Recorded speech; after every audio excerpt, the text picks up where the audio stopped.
Hai semuanya, selamat datang kembali di channel aku. Pagi ini bangun-bangun aku lapar, jadi aku langsung ke dapur. Dan saat di dapur, Masya Allah, semuanya berantakan.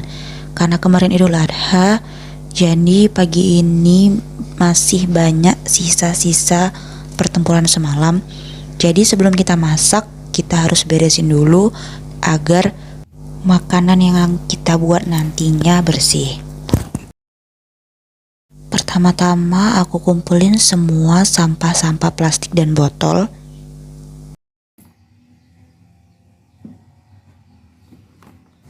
Ini ada bingkisan dari salah satu adik-adik magang di kantor aku. Kebetulan aku menjadi supervisor mereka.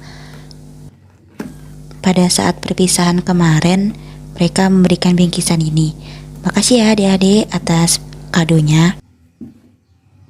Ini rencana mau aku taruh di kantor karena untuk ukurannya ini minimalis ya. Jadi mau bikin kopi atau air putih pun bisa. Oke, kita lanjut lagi beres-beresnya. Di sini aku mulai ngebersihin kompor sama dinding yang kena cipratan minyak. Ini udah lama banget nggak aku pakai karena beberapa hari lalu itu sering dinas. Kalaupun nggak dinas aku sering makan di luar. Jadi ini udah lama banget dan udah lengket gitu ya. Jadi dibersihin satu-satu. Berhubung tadi ini kotorannya rata-rata berminyak, jadi biar lantainya nggak ikutan berminyak, sampah-sampah tadi aku masukin ke dalam plastik. Setelah itu barulah aku sapu semua kolong-kolong yang ada di dapur aku ini. Ini sengaja aku cuma nyapu sama ngebersihin meja kompor tadi karena kalau misalnya mau ngepel ataupun sambil ngebersihin rak-rak yang di belakang aku itu kayaknya kelamaan ya. Padahal aku udah lapar banget tadi kebangun. Jadi ya udahlah kita bersihin yang seadanya dulu. Karena tadi tangan udah penuh sama minyak dan megang debu-debu, jadi setelah nyapu aku langsung ke kamar mandi untuk nyuci tangan. Biar waktu kita pegang semua barang-barang yang mau dimasak bersih. Ini aku letak talenan di atas meja, terus ngambil bahan-bahan di dalam kulkas. Semalam sebelum tidur aku sempet naruh daging dari freezer di bawah biar gak beku lagi. Kalau boleh jujur aku sebenarnya masih belum tahu mau bikin apa.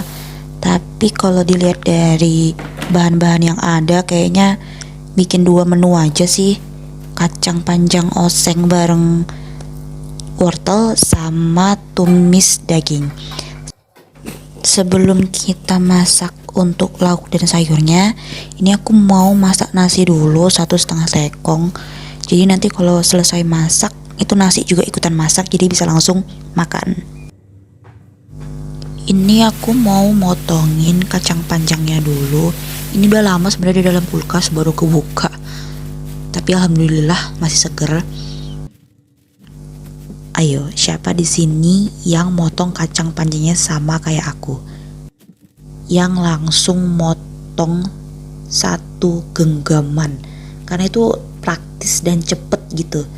Jadi selalu aku lakuin cara ini. Tapi ya tetap hati-hati kalau misalnya ada bagian yang rusak atau bagian yang busuk, itu tetap dibuang.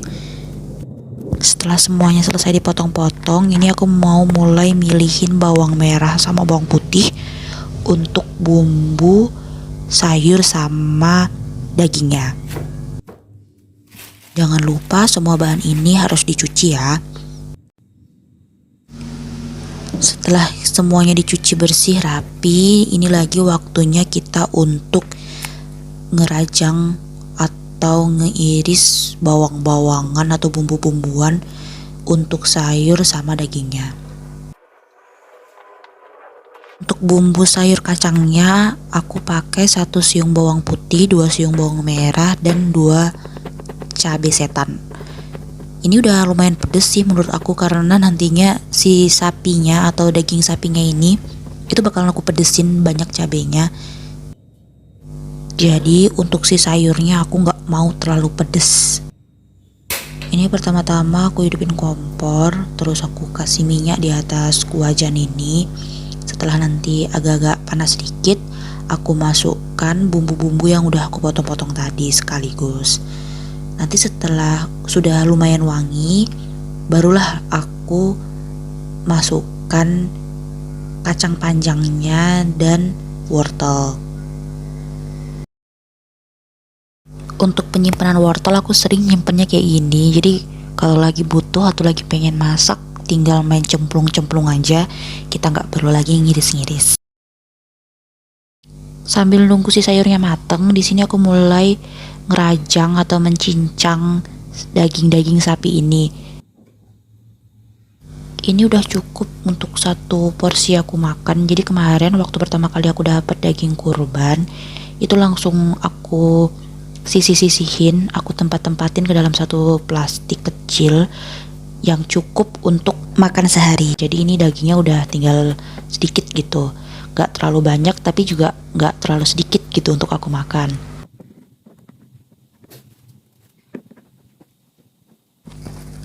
Ini aku pakai serai agak banyak ya, karena aku pencinta serai. Apalagi ini kan daging sapi ya, kadang kalau misalnya kita gak banyak bumbu gitu, gak ada rempah-rempah yang lain, itu suka bau gitu daging sapinya. Jadi di sini aku pakai rempah-rempah yang agak banyak. Lebih terlebih ini serai ya di sini. Serainya aku banyak, bawangnya juga banyak.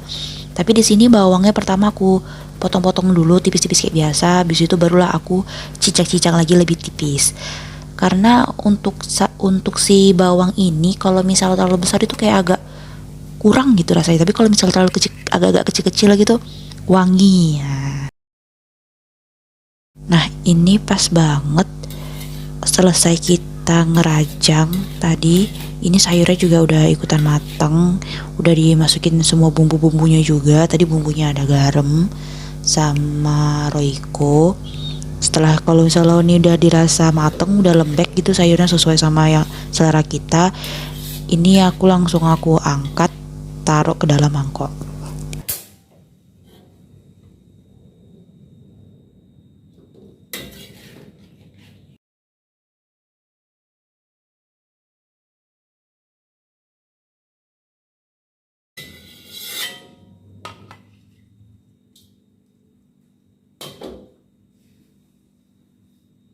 Nah, di wajan yang sama, karena wajannya ini masih bersih, ini wajannya bakalan kita pakai lagi untuk ngenumis daging. Pertama-tama aku masukin dulu minyaknya, lalu aku agak gosok-gosok sedikit biar dia nggak lengket. Nah, baru aku masukin si serai. Sampai serainya wangi, barulah nanti aku masukin dagingnya. Ini sengaja untuk bawang sama cabenya nggak aku masukin, soalnya ini mau matengin dagingnya dulu karena dagingnya masih mentah ya.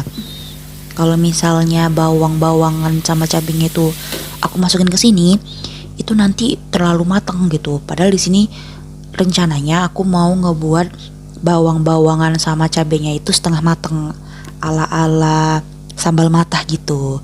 Cuman kan karena ini dagingnya itu udah di kulkas, jadi waktu dimasak itu airnya keluar gitu.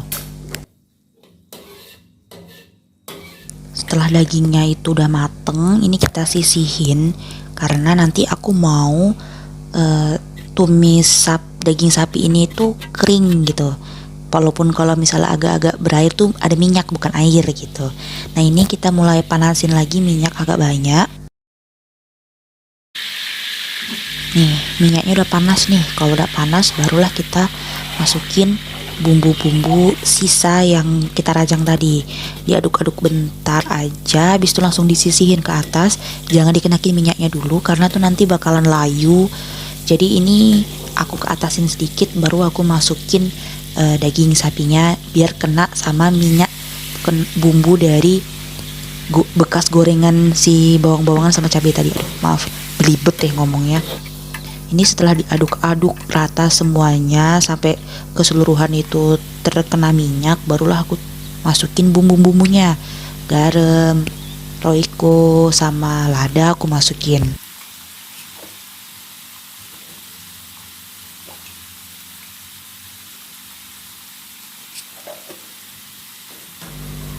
Setelah Setelah itu diaduk-aduk, tapi yang diaduk-aduk jangan sampai kena bawang-bawangan percabeannya dulu. Ini masih untuk si dagingnya. Nanti kalau dirasa semuanya udah tercampur rata, barulah kita masukkan jeruk nipis. Ini jeruk nipis aku pakai 1 bulat gitu ya, cuman aku potong kecil-kecil baru aku peras di atas kuali ini atau wajan ini. Setelah itu baru diaduk rata semuanya. Kemudian dicek rasa, koreksi rasa. Kalau misalnya ada yang kurang silahkan ditambah. Ini sesuai preferensi masing-masing. Kalau yang ini udah pas banget sama aku. Manisnya, asemnya, pedesnya itu pas. Oke, masak-masaknya udah selesai. Ini tinggal beresin dulu mejanya sebelum kita makan. Kulit-kulit jeruk yang tadi itu aku bersihin. Piring-piring kotor aku taruh terus satu tempat, terus aku taruh ke belakang di tempat piring. Tempat cuci piring maksudnya. Nah ini dia udah jadi, waktunya kita makan. Percaya ini enak banget. Bau daging sapinya itu terasa, tapi bukan yang amis, tapi yang wangi enak gitu, karena ada beberapa rempah yang kita masukin tadi. Itu serai ya, memang serai aja sih tapi ya itulah, memang enak banget. Coba deh, pasti kalian suka. Oke, segitu aja mungkin video aku untuk hari ini. Terima kasih yang udah nonton. Sampai jumpa di video selanjutnya. Bye bye.